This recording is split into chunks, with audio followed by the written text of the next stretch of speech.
Esta es una producción de Grupo Fórmula.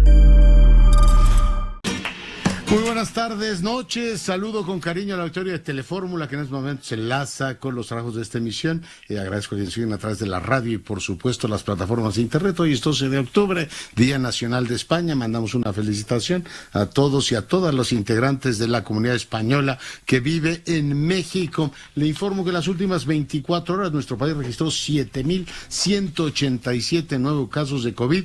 Y de ayer a hoy, 546 personas han fallecido, con lo que tenemos 282.773 fallecidos. Hoy el presidente de la República recomendó a los críticos de la gestión de López-Gatell que se serenen, que él está muy satisfecho con el desempeño de Hugo López-Gatell. Incluso ironizó con que estaban pidiendo los títulos de Alcocer por vía del INAI. Por cierto, en un momento más seguiremos con esta conversación. Yo no veo que tenga nada de particular. Si alguien quiere ver los títulos de un funcionario público, que los pidan. Pero bueno, de todo esto se habló en la mañanera. El jefe del Estado también dijo que no tiene preferidos. O sea, si usted ha notado alguna preferencia por alguien, no es correcto. También dijo que serán 45 minutos de la capital de la República, Santa Lucía. Ya lo ha aprobado efectivamente el presidente de la República. Se va a usar el método de la encuesta para elegir candidato o candidata a la presidencia, y que bueno, pues solamente los ambiciosos vulgares están amenazando con irse porque no aceptan el resultado de una pues nominación. Así es que sabrá Dios a qué parte del Senado habrá llegado ese recado. Le comento en más información que trabajadores de ICA van a paro en Dos Bocas, allá efectivamente en Tabasco. Detuvieron a Javier Lainez, el ministro de la Suprema Corte de Justicia en Torreón, por conducir alcoholizado. Ya salió. Pero bueno, pues el asunto ha rebotado por todas partes. Polémica en diputados. Adivine por qué. Por la figura del Che Guevara. Y bueno, pues alguno lo subió, por cierto, el coordinador de los perredistas. Y bueno, pues mientras todo esto ocurre, Cuba prohíbe una marcha el 15 de noviembre. Dice que están, bueno, pues efectivamente promocionados por los Estados Unidos. Ya sabemos qué estatua va a sustituir a Colón después de varios zigzagueos e intentos fallidos. La jefatura de gobierno dice que la señora de Amajac, la jefa de gobierno le llamó de Amayac, ocupará precisamente ese lugar. En más información, hoy el canciller de la República participó en la reunión del G20, en la que se discutió, convocada por Italia, el futuro de Afganistán. Se comprometió en $1.300 millones en apoyo a esa región. En más información, fíjese que, bueno, pues Londres dobla su apuesta contra Bruselas, exige cambios al protocolo de Irlanda del Norte y se vuelve muy tensa la situación precisamente entre los dos países. Macron anuncia también inversiones millonarias para reindustrializar Francia y pone una serie de objetivos ambiciosos en materia ambiental para estar acordes pues con la cumbre esta que viene en materia ambiental allá en Glasgow. Hoy nuestro embajador de la Fuente participó en la reunión sobre el tema de las identidades y los conflictos en precisamente el Consejo de Seguridad de Naciones Unidas. De todo esto y más estaremos platicando en los próximos minutos. Si me acompaña después de la pausa, le tendremos, por supuesto, toda la información. Bueno, y seguimos con la información, muchos temas el día de hoy. Le comentaba hace un ratito que del 18 al 21 de octubre se llevará en México la Asamblea Global de Privacidad 2021, el foro mundial más importante, me decía el comisionado Acuña, en la materia, que reúne a más de 130 autoridades de protección de datos, que es uno de los temas relevantes, igual que el acceso a la información que tutela el INAI, y estarán presentes 80 países. Platicamos de lo que esto representa en términos de liderazgo para esa institución, y después pasamos, comisionado, al tema de su visita al aeropuerto, y ahí nos agarró el corte. Buenas noches nuevamente. Con mucho gusto. Mira, Leonardo, para terminar la explicación, cuando fuimos la última vez, un servidor todavía como presidente, con el secretario general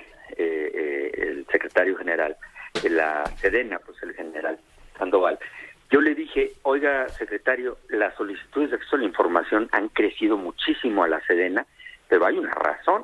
Pues el presidente de la República los quiere muchísimo, les ha encomendado una cantidad de cosas adicionales a las que de suyo ya son y han sido motivo de una gran discusión nacional, que el ejército patrulle las calles porque hay insuficiencias o deficiencias de la seguridad pública.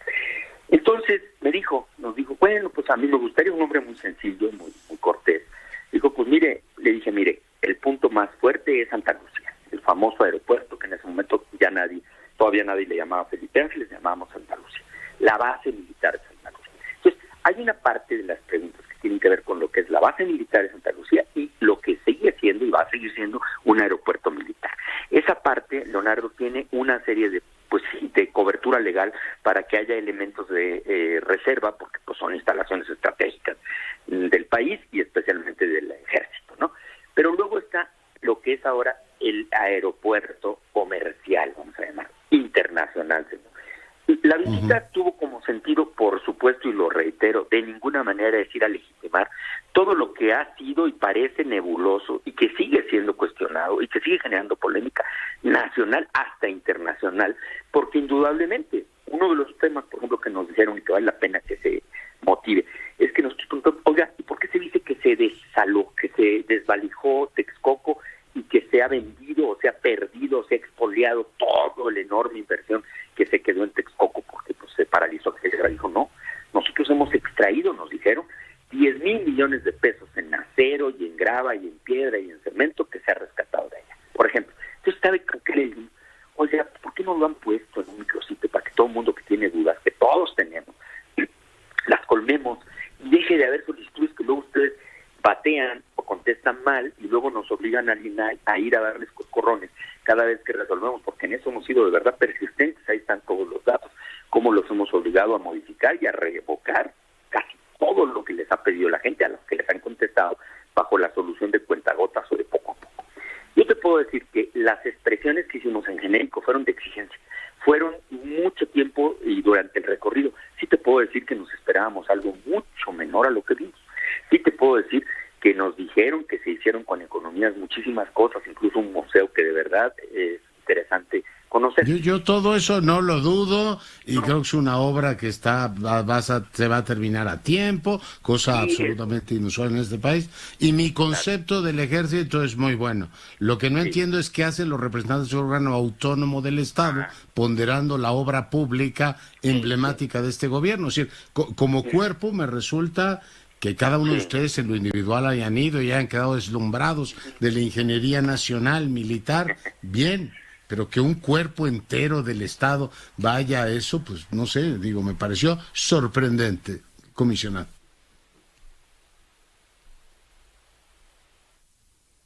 Sí, se cortó. Qué mala suerte. Bueno, pues yo creo que está bastante claro ya el asunto. Ya digo, mi opinión tampoco tiene demasiado sentido, digamos, ya regresar sobre ella, que un órgano autónomo tenga pues eso, una personalidad como tal y que se use como un elemento de promoción, en este caso de una obra pública, pues al rato van a decir que Dos Bocas es también una maravilla y así pues un día los van a invitar un lunes a la mañanera y decir, miren, hasta estos señores que andan pidiendo títulos por ahí de mis secretarios, les parece todo esto maravilloso. Gracias, comisionado, y bueno, pues a menos que lo tenga ya rápidamente para que nos despidamos como los... No lo tengo. Bueno, pues ahí lo dejamos. Seguimos con la información. Doy ahora la más cordial bienvenida a un gran conocedor del sector energético. Él, pues como académico y también como consejero en su momento en Petróleos Mexicanos, ha analizado muy bien hacia dónde se mueve este país en materia energética. Fluvio Ruiz Alarcón. Fluvio, ¿cómo está? Buenas noches. Muy buenas noches, mi querido Leonardo. Oye, pues muy honrado de estar en tu programa que yo veo por Telefórmula aquí cotidianamente. Me alegro y eres bienvenido. ¿Cómo estás viendo la propuesta de reforma eléctrica? ¿Cuál es tu lectura? Mira, hay dos elementos que me parecen muy positivos, ¿no? El primero es el que podríamos denominar como el regreso del Estado en lo que a todas luces es un área estratégica para cualquier país. Depende ahora claramente del sendero institucional, de la historia, de las trayectorias de cada país en particular, para que se establezcan modalidades institucionales específicas para tratar esta naturaleza sin duda estratégica que tiene la industria eléctrica vista como un todo. Yo suelo decir que si no tienes tal o cual insumo puedes no producir un satisfactor. Si no tienes energía eléctrica no produces absolutamente nada, ¿no? Ya está en la base de nuestro desarrollo. Entonces, a mí sí me parece importante y un acierto que el sector eléctrico, insisto, como un todo, hoy por hoy solamente es la transmisión y la distribución y la planificación, así como el control del sistema eléctrico nacional, lo que se considera en este listado, en el artículo 28 constitucional, de las actividades donde el Estado, al ejercer funciones exclusivas, no se consideran monopólicas, ¿no? Que es la forma en la que trata el 28.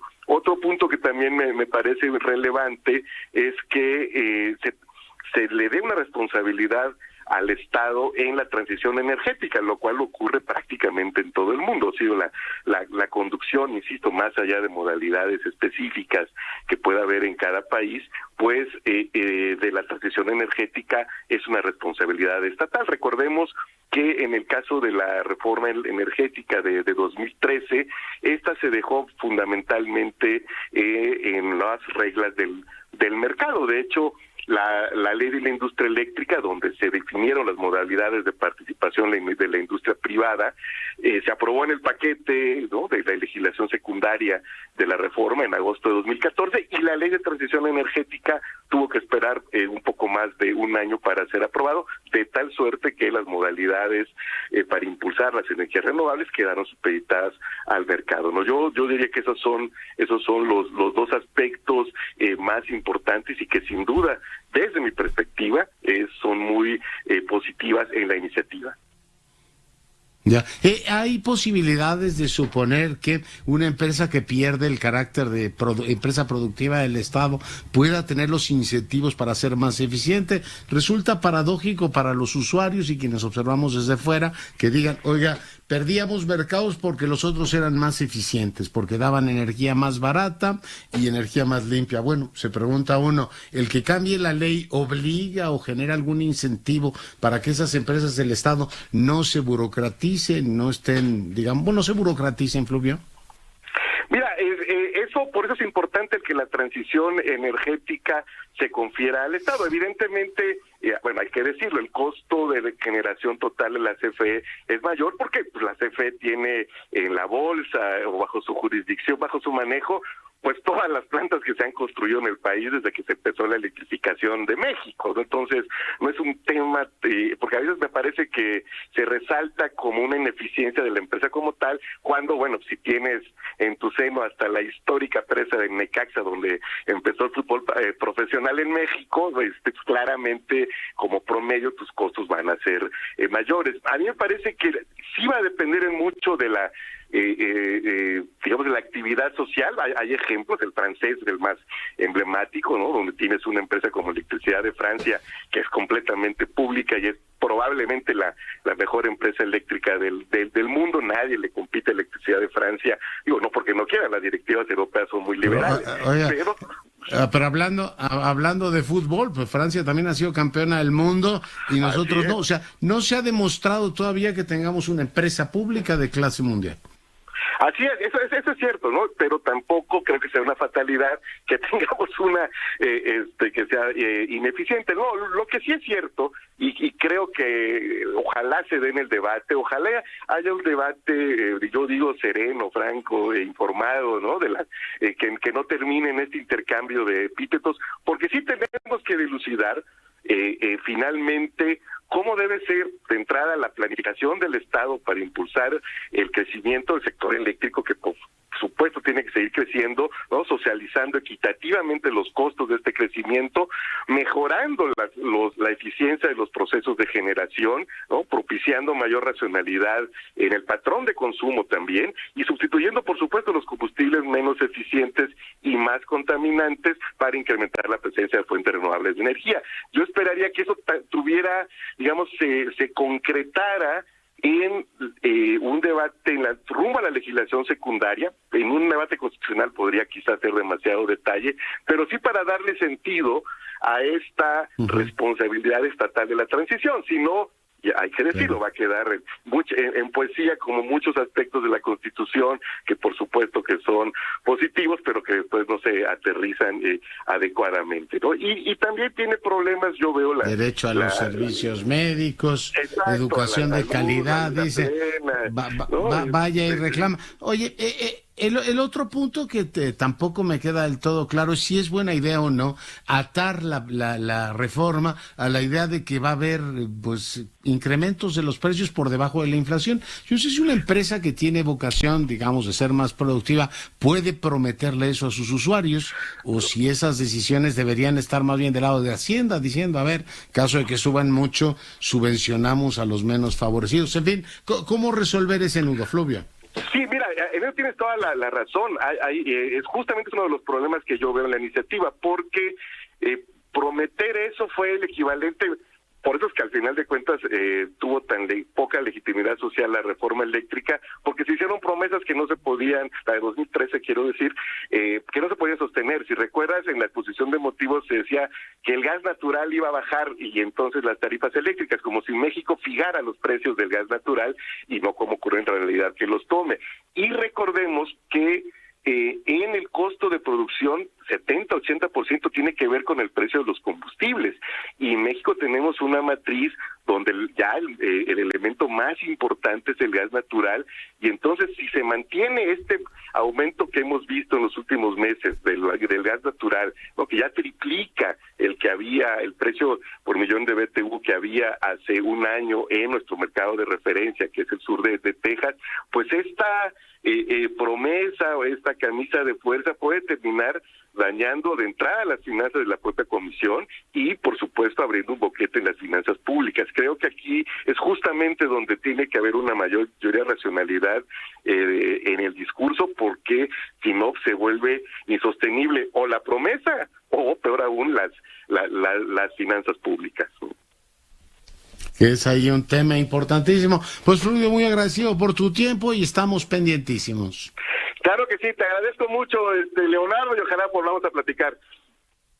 Sí, por supuesto, encantado. Estamos pues recogiendo puntos de vista de quienes entienden de esto para ponérselos sobre la mesa y que usted se forme pues el mejor criterio. Leo un documento que hoy volvió a subir el CCE sobre el tema de la reforma. Una reforma, dice, que lastima a México, dice, consecuencias de una eventual aprobación de una iniciativa de reforma constitucional en materia eléctrica, y bueno, pues hace pues una serie de reflexiones. Dice que destruiría el mercado eléctrico, crearía en la práctica un monopolio y cancelaría todos los permisos y contratos vigentes en materia eléctrica. Y bueno, pues hay un razonamiento que se explica en un amplio efectivamente documento que está ya disponible en las redes sociales del CCE. Saludo ahora a mi compañera Edna Jaime, la directora de México Evalúa. Mi querida Edna, ¿cómo estás?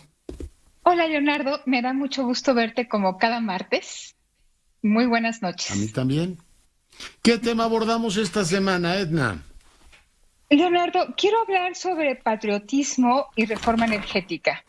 Y lo quiero encuadrar así porque recuerdo una plática que tuve con Anne Applebaum a principios de este año, que fue muy enriquecedora, y donde decía que pues todos nos tenemos que apropiar del concepto de patriotismo. O sea, yo amo este país, entonces, y me envuelvo en la bandera nacional, como lo hacen otras personas, aunque no esté de acuerdo con la reforma energética.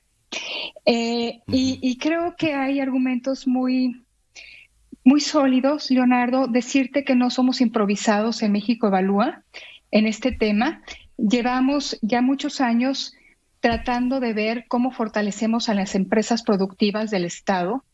No queremos aniquilarlas, queremos hacerlas jugadoras importantes que generen valor para los mexicanos. Para eso existen. O sea, si no, ¿para qué tenemos una empresa productiva del Estado, Leonardo? O sea, si la tenemos es porque está en un lugar estratégico y porque debe darnos a los mexicanos un valor particular, que no lo podría dar un privado. Ujú. Entonces, pues llevamos mucho tiempo pensando cómo las empresas productivas del Estado, que es su definición, es la definición actual para Pemex y CFE, las hacemos jugadores potentes, con gobiernos corporativos y con una gobernanza que las haga fuertes, que las haga tomar decisiones relevantes, que las haga transparentes, rentables. Entonces, pues decirte que desde México Evalúa no queremos que desaparezcan, sino que se fortalezcan, que rindan cuentas. Y eso requiere un montón de trabajo. Y el trabajo que requieren no está alineado con lo que están proponiendo en la reforma, Leonardo. Lo que está proponiendo en la reforma es hacer a la CFE una entidad todopoderosa, sin ningún mecanismo de vigilancia que pueda penetrar ahí para ver qué sucede, cuáles son sus mecanismos de toma de decisiones y qué rinden para los mexicanos. La queremos convertir en una fortaleza, un emporio, que lo que es probable que suceda ante la falta de mecanismos de rendición de cuentas, de transparencia y de buena gobernanza, es que no dé los resultados que estamos esperando.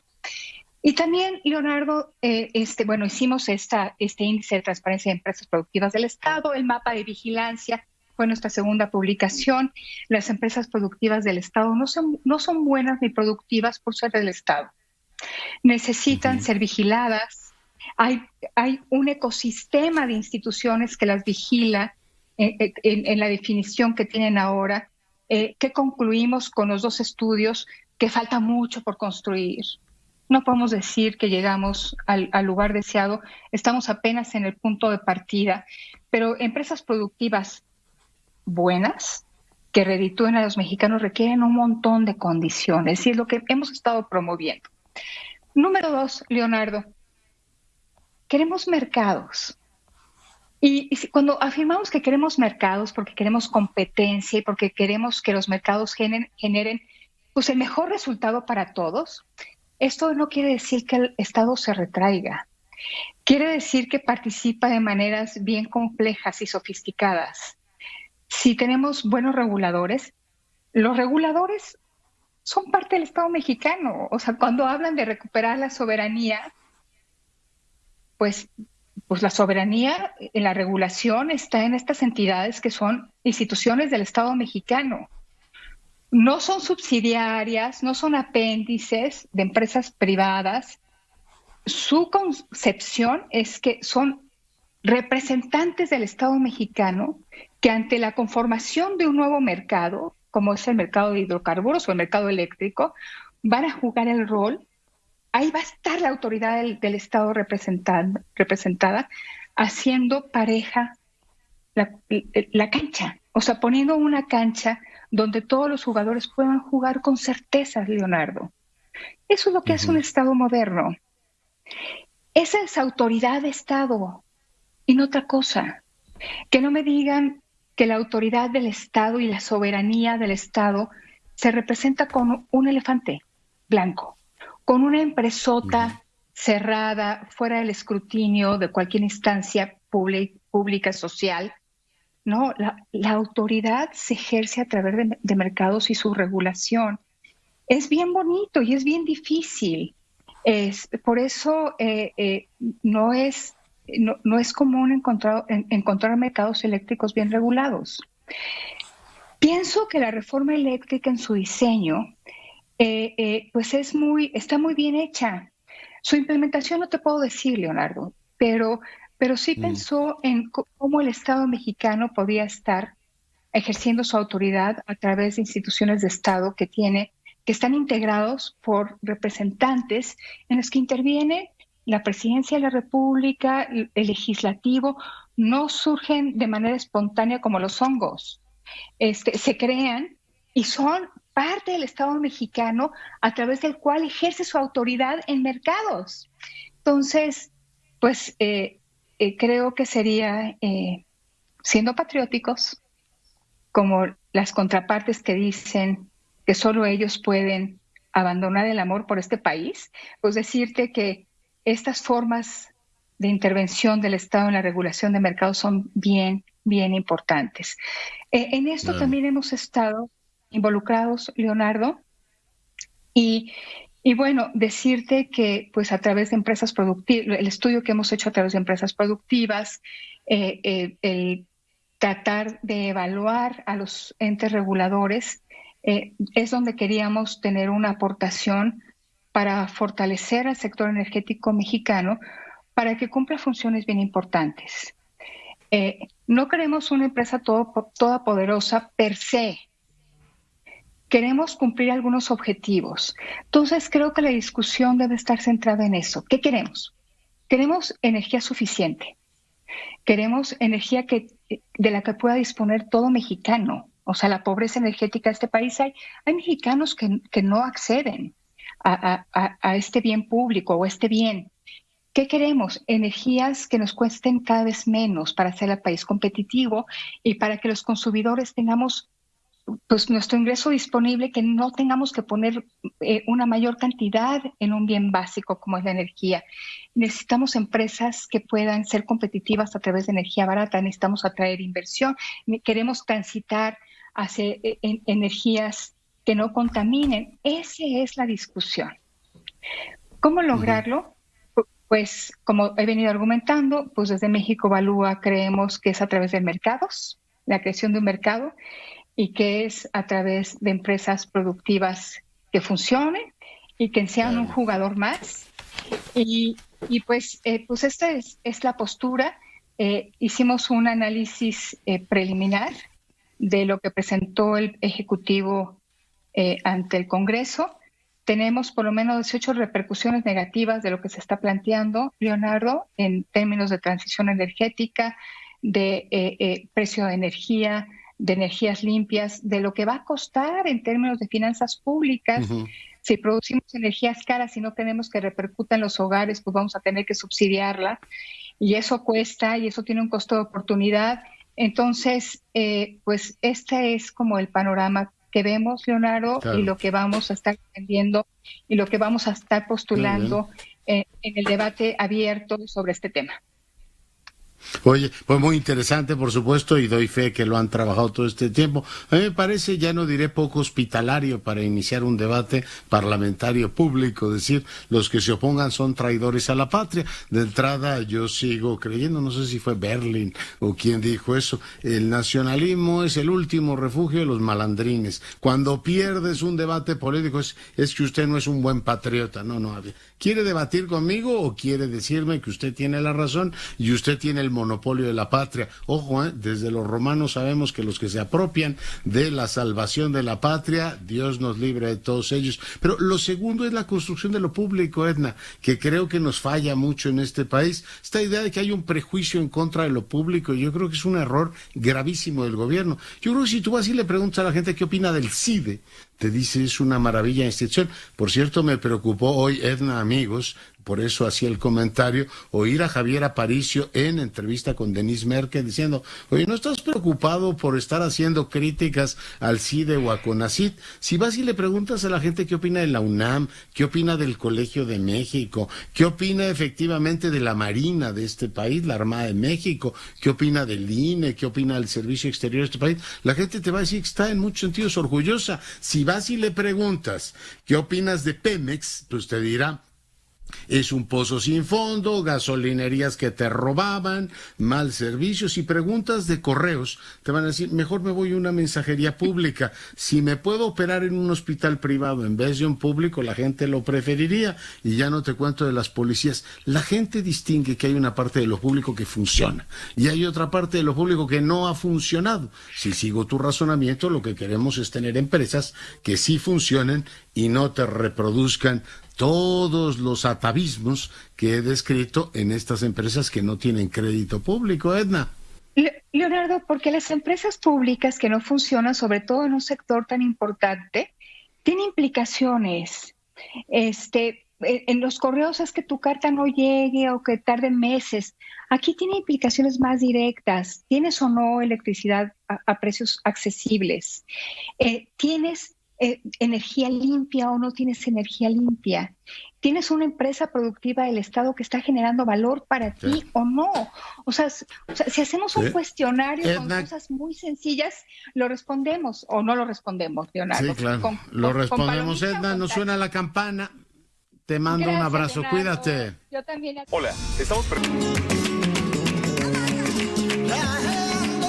Bueno, y seguimos con la información. Vamos ahora a enlazarnos con Jesús Ortega. Usted lo recuerda, fue dirigente del partido, dirigente nacional del Partido de la Revolución Democrática, y ha sido pues muchas cosas en su larga y muy fructífera carrera política. Jesús, bienvenido. Muchas gracias, doctor Curcio, por su presentación. Estoy a sus órdenes. Pues pedirle que le cuente al auditorio hacia dónde se debe mover el PRD. Pues mire, acabamos de realizar el día de ayer, lunes, un encuentro que se llama Compromisos por la Unidad y por la Transformación del PRD. Y ahí se planteó con toda claridad que el rumbo que debe de adoptar el PRD en ese proceso de transformación es el de un partido socialdemócrata, aquel partido que pueda sintetizar la vigencia plena de los derechos civiles, de las libertades políticas, pero que también tenga no solamente una preocupación, sino fórmulas para poder combatir la terrible desigualdad y la pobreza que existe en nuestro país.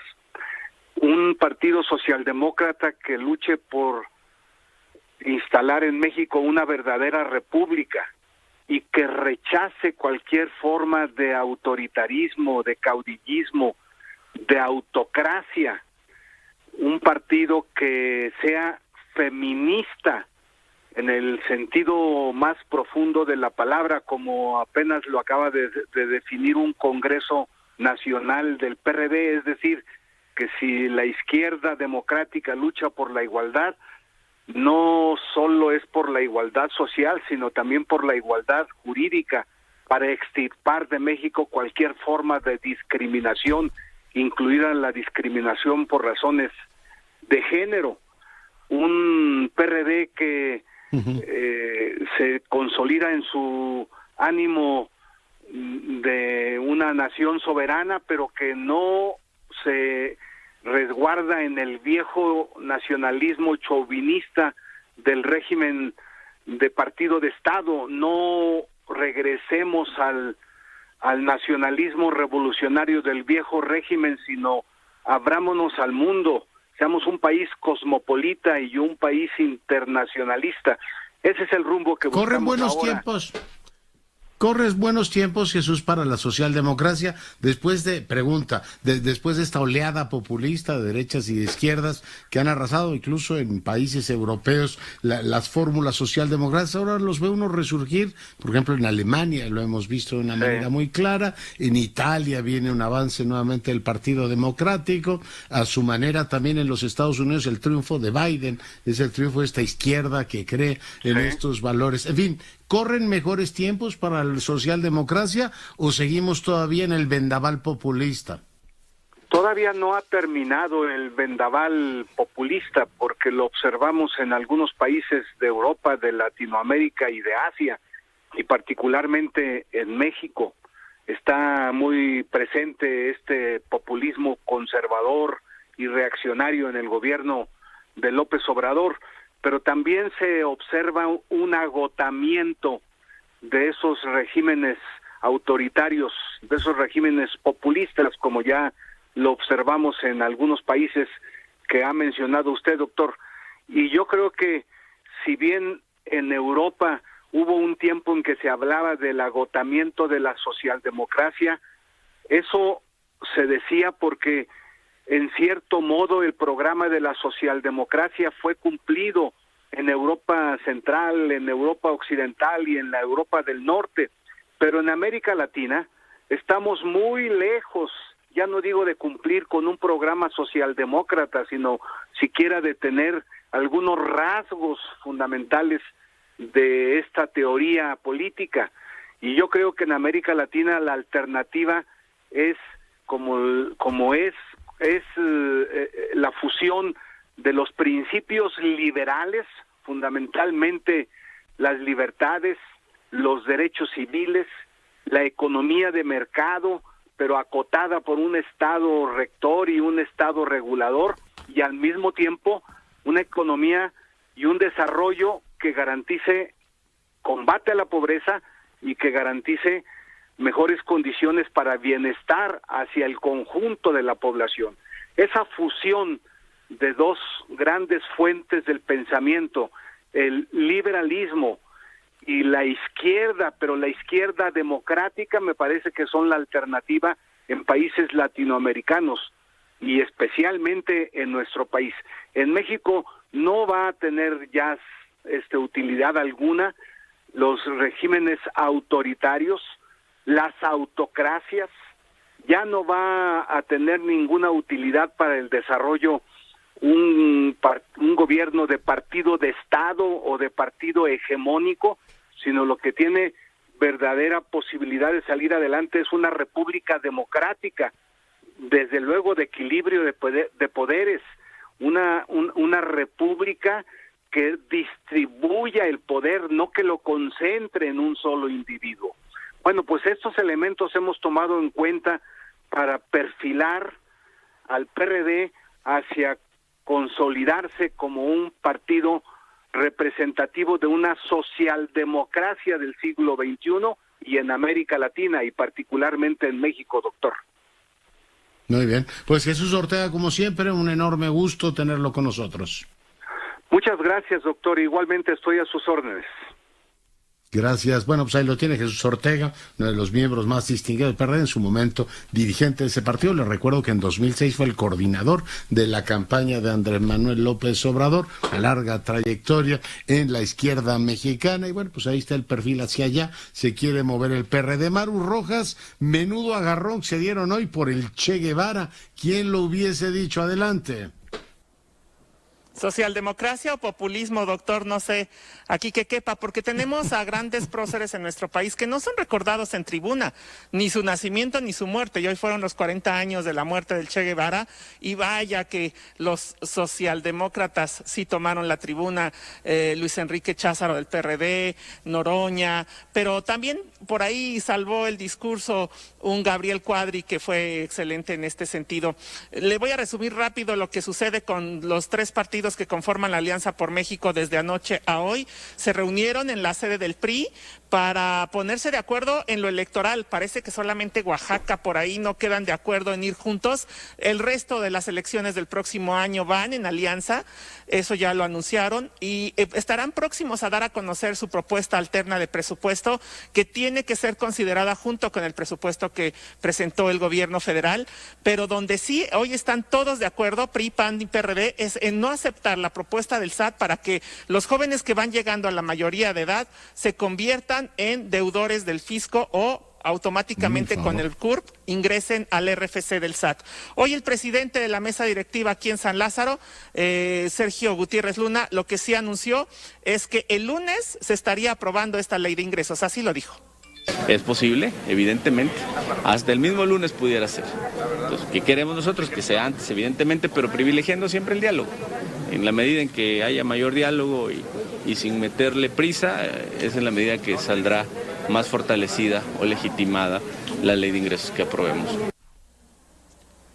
La Comisión de Hacienda, que tiene que hacer el dictamen, la preside el Verde Ecologista. La expresidenta de esta comisión en la pasada legislatura, hoy secretaria, Patricia Terrazas del PAN, dice que no dan los tiempos para que sea el lunes. No, bueno, si lo tenemos el lunes ni siquiera estaríamos en tiempo, porque para revisar un dictamen se necesitan mínimo 5 días que nosotros lo conozcamos, pero pues no hemos tenido reunión. Entonces ayer tuvimos Parlamento Abierto, hay mucha información dentro del Parlamento Abierto. Y esto del SAT que te decía, la bancada completa del PRI se presentó precisamente para estar en contra de que los que adquieren la mayoría de edad se integren al SAT.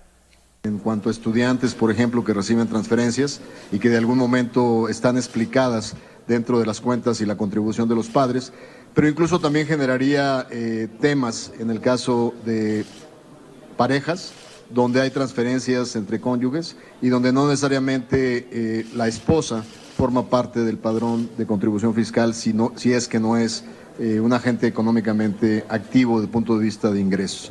Así es que la posición es proteger a los jóvenes que no necesariamente son generadores de ingreso, para no tener obligatoriedad de estar en la base nacional del sistema tributario. Acabamos de tener una entrevista con Alfonso Guajardo donde pues nos hablaba de la institucionalidad de la socialdemocracia, ¿verdad? Sí. De cómo también faltan a las instituciones con la ausencia del presidente en la Belisario Domínguez. Y ya anunciaron PRI, PAN y PRD que el próximo jueves van a la Suprema Corte a presentar recurso de inconstitucionalidad para que no se lleve a cabo la revocación del mandato el próximo año, doctor. Oye, qué raros son, primero la votaron y ahora la van a revocar, pero bueno, se ve que el pacto que firmaron no fue lo suficientemente sólido. Maru, te agradezco mucho el reporte. Buenas noches. Buenas noches. Y bueno, cambiamos de argumento informativo y damos la más cordial bienvenida al maestro López Reynoso. Él, usted lo sabe, es un artista, digamos, polifacético, director de orquesta. Maestro, ¿cómo estás? Leonardo, encantado de saludarte de nuevo a ti y a tu audiencia. Oye, cuéntanos primero cómo te sentiste con Montezuma. A mí es una ópera que me resulta siempre enigmática por el libreto, recordando que Federico de Prusia escribió, entre otras cosas, el Antimaquiavelo. Pero, ¿cómo se sintieron? ¿Cómo te sentiste? Mira, efectivamente un título enigmático, un título hermoso. La música es bellísima, de Karl Heinrich Graun. Tuvimos 4 funciones entre el 23 de septiembre y el 3 de octubre. Fue una temporada muy emotiva por el regreso de la ópera al Palacio de Bellas Artes. No olvidemos que Federico el Grande efectivamente escribe un libreto con muchísimas libertades, ¿no? Entre ellas, tal vez la más destacada, que casa a Moctezuma con la reina de Tlaxcala. Imagínate cómo hubiera sido la historia de México si efectivamente eso hubiera sido así. Pero en fin, una ópera hermosísima, tuvimos mucho éxito, fue conmovedor ver de nuevo al público en el Palacio de Bellas Artes, y ahora ya en recta final de ensayos de nuestro siguiente título, que es también una rareza del repertorio clásico, el Ascanio in Alba de Mozart. De Mozart, que es una ópera muy bonita. ¿Es de un acto? ¿Cuántos tiene un acto nada más, Ascanio? Son 2 partes, es una fiesta teatral, se le conoce como fiesta teatral, es su 5ª ópera y es música magnífica. Nos damos cuenta ya de que Mozart estaba definitivamente intentando romper, con 15 años que tenía cuando lo escribió, con todas las estructuras del barroco, que en ese momento ya se consideraban obsoletas, para dar paso a un nuevo lenguaje, a un lenguaje más teatral, un lenguaje más dramatúrgico, que los personajes tuvieran una implicación actoral y no nada más musical. Y es que esta ópera, que es realmente una joya escrita por este joven genio de Salzburgo, incuestionable, logra ser una gran partitura. Estamos muy emocionados ensayándola. Hoy tuvimos el primer encuentro de los cantantes con la orquesta, y estrenamos el 21 de octubre, deseando de verdad volver a ver a la gente en el Palacio de Bellas Artes. Iré a verlos. Oye, y viene después plato fuerte, ¿no? El Requiem de Mozart. Efectivamente, es una temporada mozartiana, mi querido Leonardo, con el Mozart de 15 años, de Ascanio in Alba, y el último Mozart, el del Requiem, que incluso no llegó a terminar. Hacemos la versión completada por Süssmayr, como es tradición, esta obra que es además un sentido homenaje que haremos desde Ópera de Bellas Artes a todas las víctimas que ha dejado esta pandemia, que sigue aquí, que no bajamos la guardia, y que desde luego en el Palacio de Bellas Artes, al igual que en otros recintos, estamos cumpliendo con protocolos y normas sanitarias estrictas, toma de temperatura, sana distancia, gel antibacterial.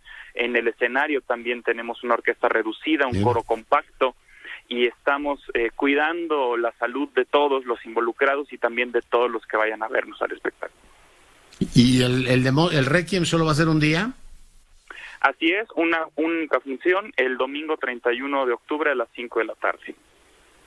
Ya. ¿Y después qué tienen? Uno con la Sinfónica Nacional, y después veo que van hacia Fidelio, ¿no?, de Beethoven.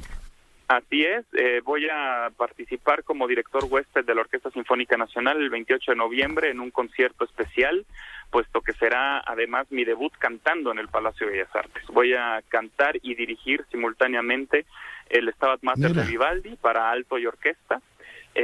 Son 10 años justo de mi debut como contratenor, estoy cumpliendo 10 años cantando en esta tesitura, y me toca festejarlos en el Palacio de Bellas Artes, debutando en el Palacio de Bellas Artes como contratenor, con los queridos colegas de la Orquesta Sinfónica Nacional y con una obra tan hermosa como el Stabat Mater de Vivaldi. Esto es el 28 de noviembre, e inmediatamente después, efectivamente, como bien menciona, cerramos la temporada operística con Fidelio, homenajeando todavía dentro de su cumpleaños 250 a Beethoven, poquitos días antes de que cumpla 251.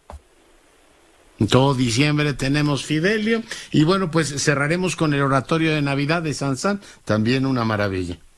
También una maravilla, una obra hermosa, una obra raramente interpretada en este país, desafortunadamente es una rareza, pero es una oportunidad maravillosa para que la conozcan. Es una única función el 16 de diciembre, que además cumple exactamente con el aniversario, que estamos también de aniversario de los 100 años de Camille Saint-Saëns. Pues agradezco mucho al polifacético maestro López Reynoso, director, contratenor, pianista, el que esta noche haya estado con nosotros. Pendientes estaremos de toda la actividad, maestro. Gracias, Leonardo, como siempre un placer saludarte. Un gran abrazo, Iván López Reynoso, uno de los grandes artistas de este país. Con esto nos vamos. Yo soy Leonardo Curcio, a nombre de todo el equipo le agradezco, por supuesto, su preferencia. Siga en nuestras frecuencias y sea rabiosamente feliz. Se lo merece. Esta fue una producción de Grupo Fórmula.